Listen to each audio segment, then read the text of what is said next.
have the arms like I used to, but they're coming back. But I don't want all that weight. I want health.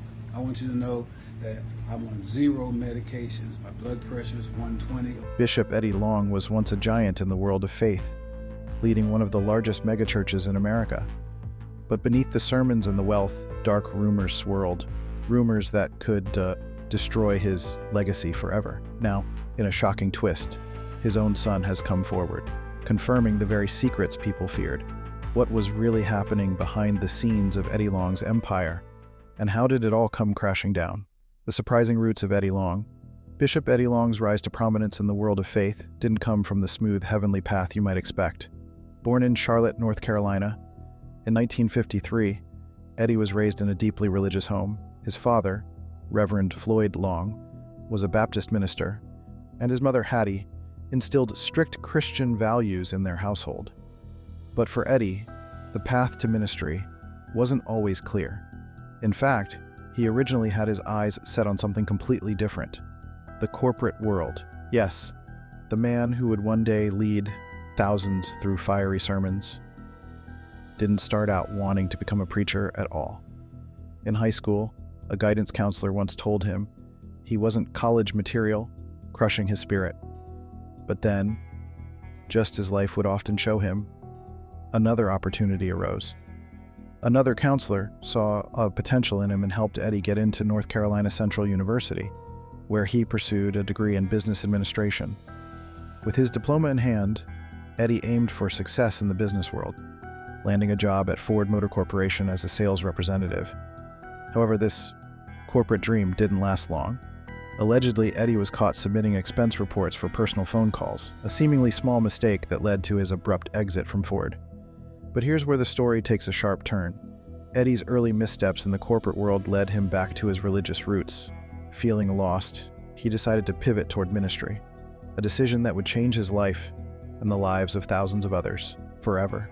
In 1981, Eddie was officially licensed to preach, marking the beginning of what would be a highly public and controversial spiritual career.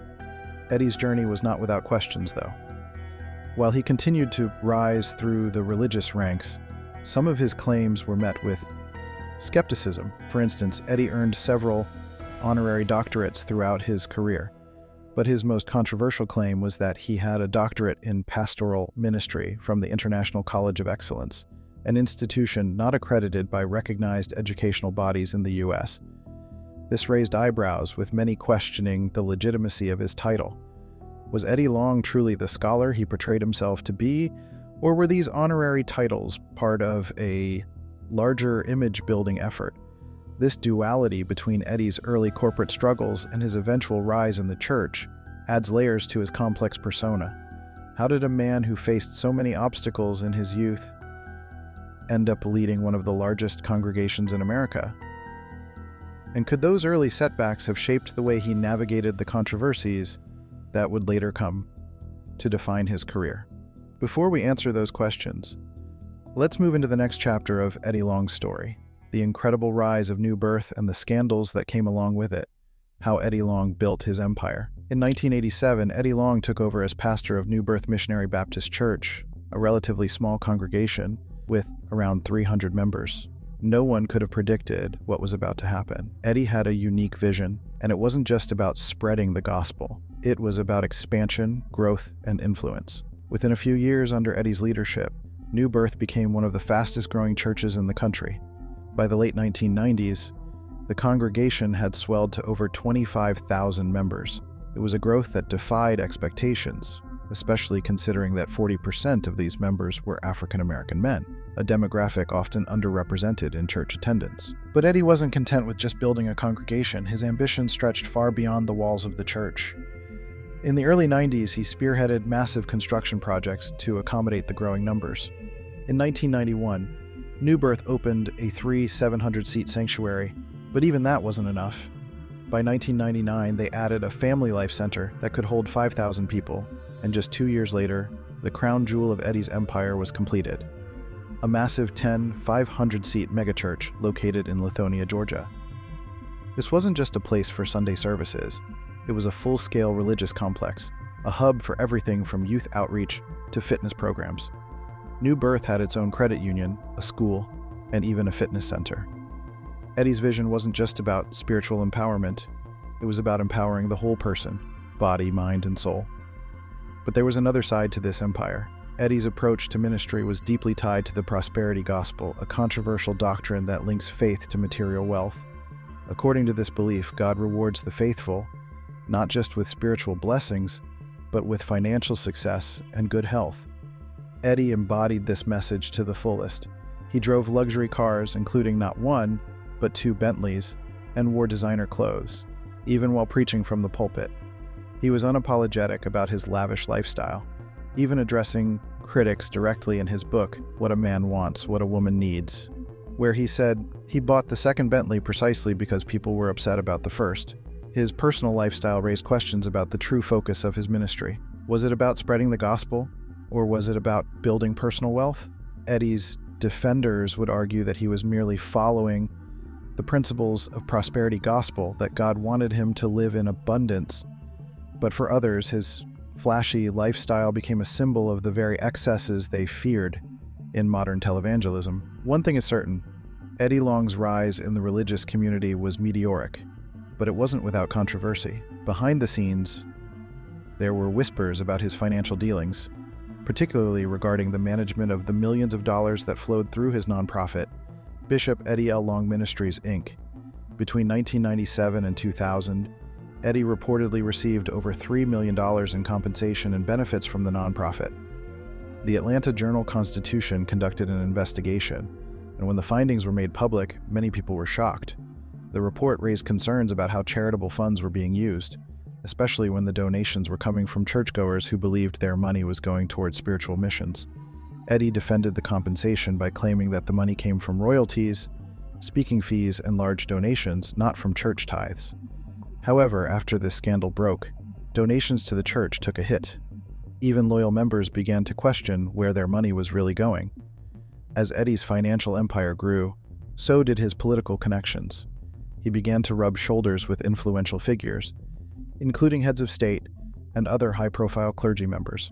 One of the most significant moments in his political career came when he was invited to a breakfast with President George W. Bush, along with other prominent black clergy. The topic? New roles for U.S. churches in Africa. This invitation was a sign that Eddie had transcended the role of a local pastor. He was now a figure of national and even international importance. But even as Eddie's influence expanded, the cracks in his empire were starting to show. The financial controversies were only the beginning. What came next would forever change the way the world saw Eddie Long. As we move into the next chapter, get ready for the scandals that would ultimately lead to Eddie's undoing. What were the accusations that rocked the foundation of New Birth? And how did Eddie respond when the truth came crashing down? The scandals that shattered his legacy. In 2010, the facade of Eddie Long's empire began to crumble. 4 young men, Anthony Flagg, Maurice Robinson, Jamal Paris, and Spencer LeGrande, came forward with shocking allegations of sexual misconduct.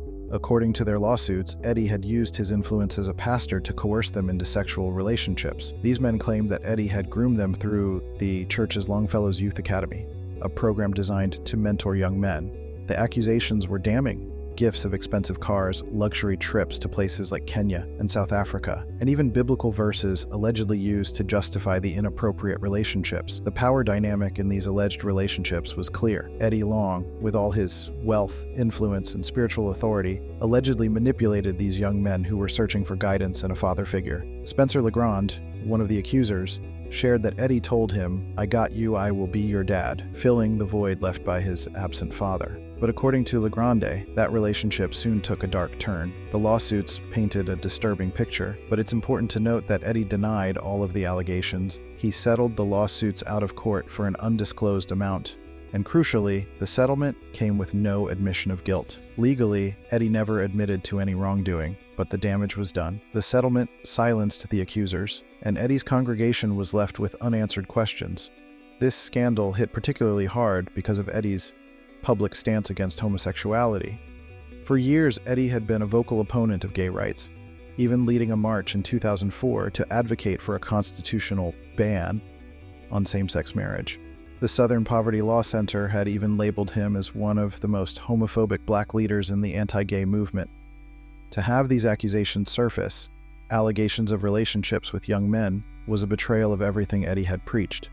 Despite the shocking allegations, Eddie retained a significant portion of his congregation's support. But New Birth would never be the same. The church that had once been a symbol of growth and empowerment now stood at the center of a scandal that shook its very foundation. Members began leaving, and donations plummeted. The empire Eddie had spent decades building was slowly crumbling around him. Was Eddie Long the victim of false accusations? Or was there more to the story than the public would ever know? How did the man who preached against homosexuality end up embroiled in allegations that went against everything he stood for? And if these allegations were true, how much of Eddie Long's ministry was built on a facade?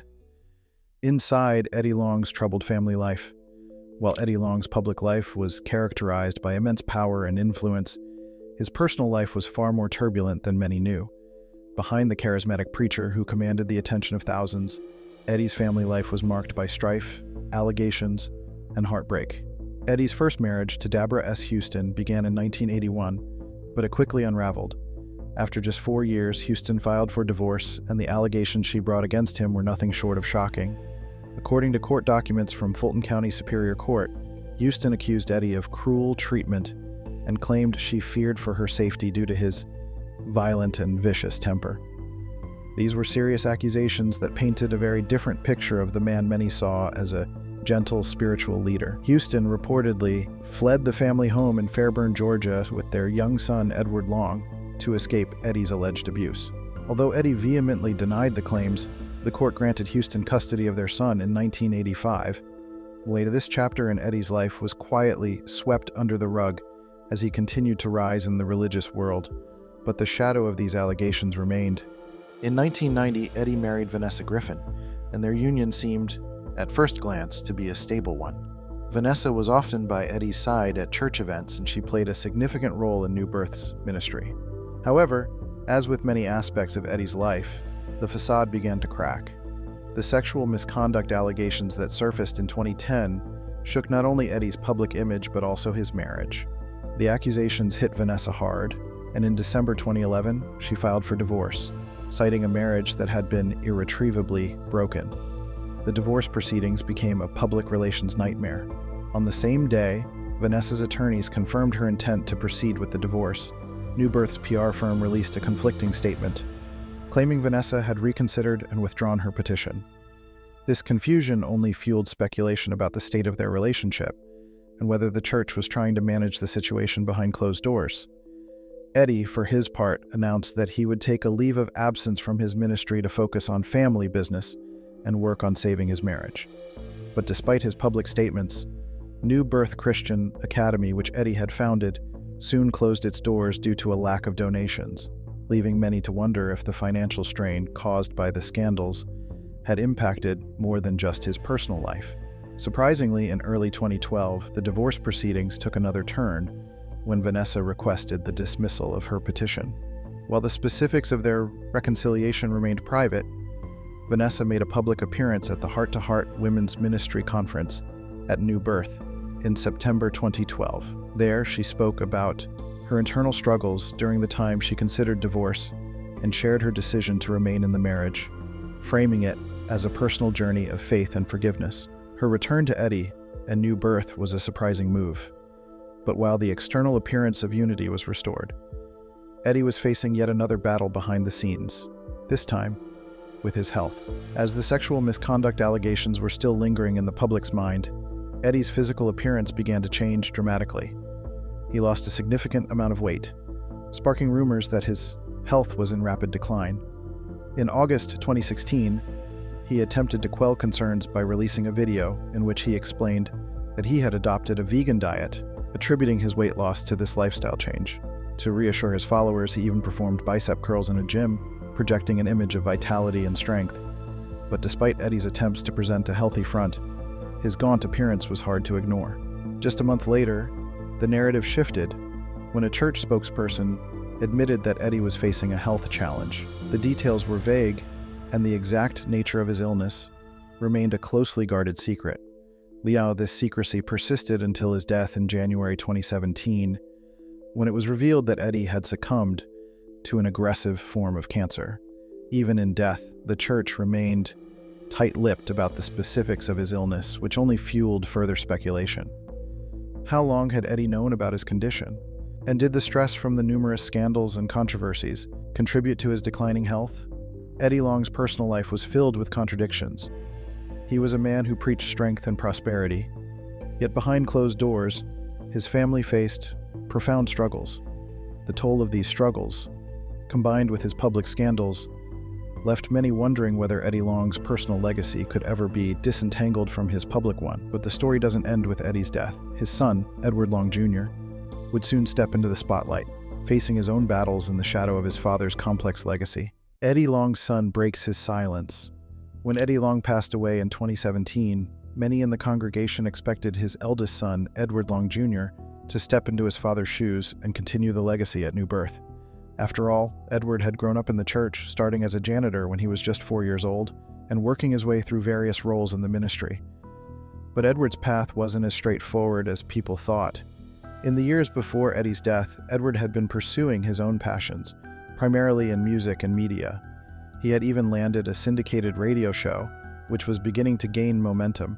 However, about a decade earlier, Eddie had called on Edward to set aside his personal ambitions and join him in ministry.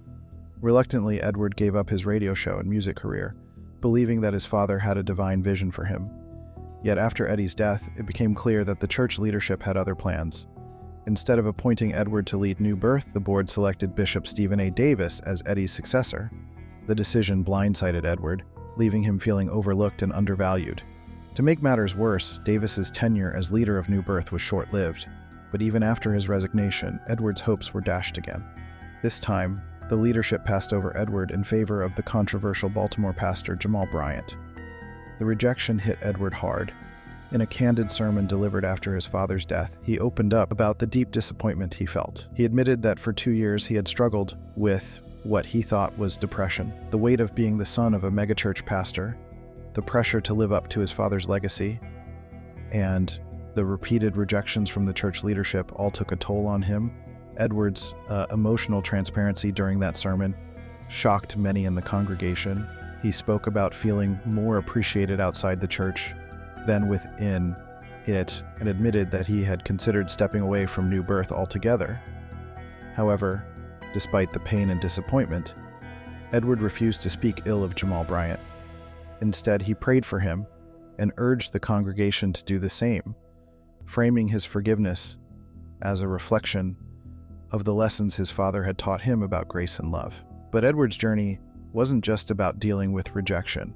Over the next few years, he began to carve out his own path, separate from the shadow of his father's legacy. In 2019, Edward returned to his first love, radio, and launched Lit Nights with Ed on Praise 102.5, a program that allowed him to blend his passion for music, radio, and ministry.